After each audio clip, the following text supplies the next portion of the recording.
kami persembahkan kepada anda Muaz Eksklusif.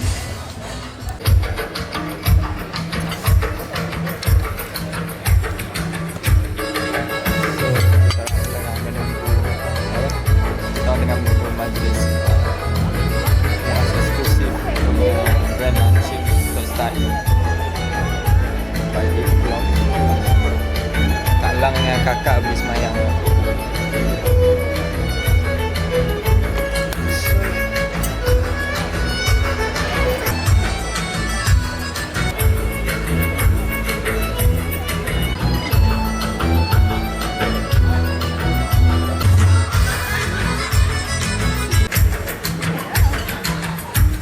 Masing-masing dan juga saya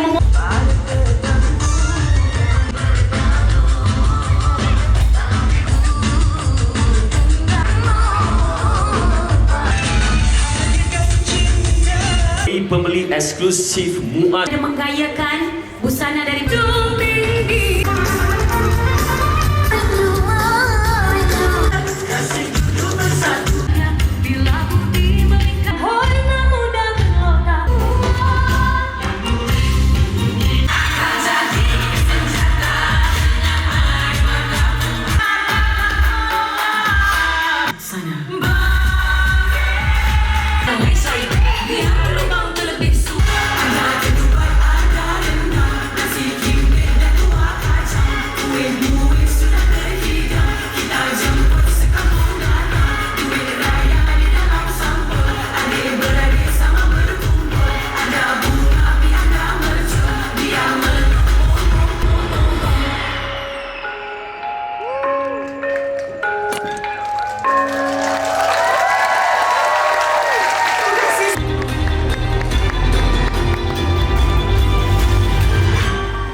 Duta lelaki untuk Muaz Eksklusif 2025 dan pasti pakaian perempuan. Betul tak?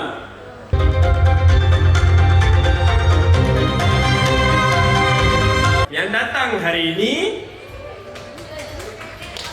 akan dapat baju Melayu percuma. dengan kita di Grand Hyatt Kuala Lumpur untuk brand launching of Muaz Eksklusif. Pasti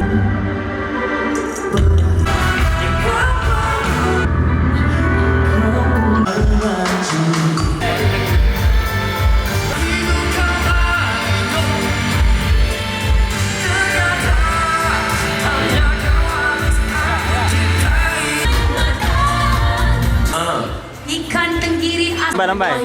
Video. Masya Allah. Video. Bagi Arab dah Padang Pasir. Nampak ya? Me and Cik Muaz and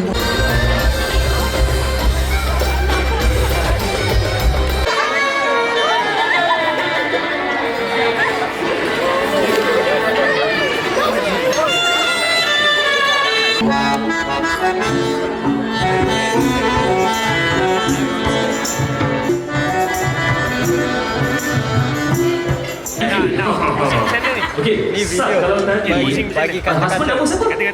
nama John. Okay, 1, 2, 3. Husband nama John. Okey,